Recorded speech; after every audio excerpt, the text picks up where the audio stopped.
तर शिंदेंनी सुरू केलेली आणखी एक योजना बंद होण्याच्या चर्चा आहेत। मुख्यमंत्री माझी शाळा सुंदर शाळा योजना बंद होण्याच्या चर्चा आहेत। आनंदाचा शिधानंतर आता माझी शाळावर देखील लाल शेर आहे। याआधी शिक्षण विभागातील स्वच्छता मॉनिटर एक राज्य एक गणवेश पुस्तकाला वह्यांची पानं हे निर्णय सुद्धा मागे घेण्यात आले।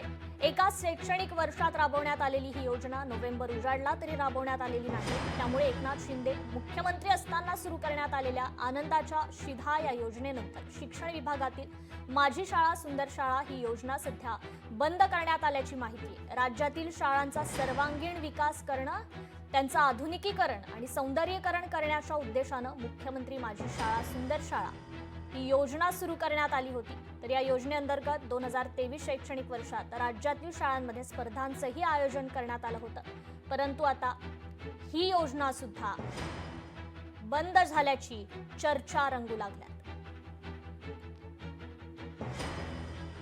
धार्मिक पर्यटन अशी एक योजना त्यांनी आणली होती, ती योजना बंद केली। शिक्षणाच्यासाठी काही योजना आणल्या होत्या त्या त्यांनी बंद केल्या।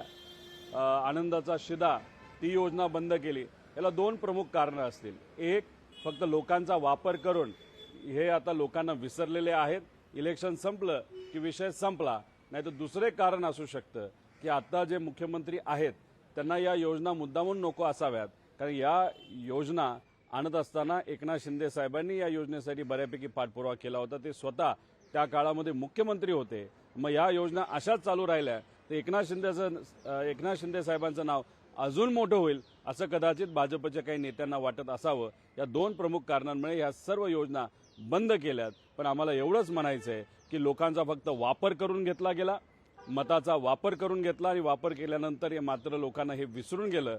हे सरकार श्रीमंताचं सरकार आहे, कॉन्ट्रॅक्टरचं सरकार आहे, गुंडांचं सरकार आहे।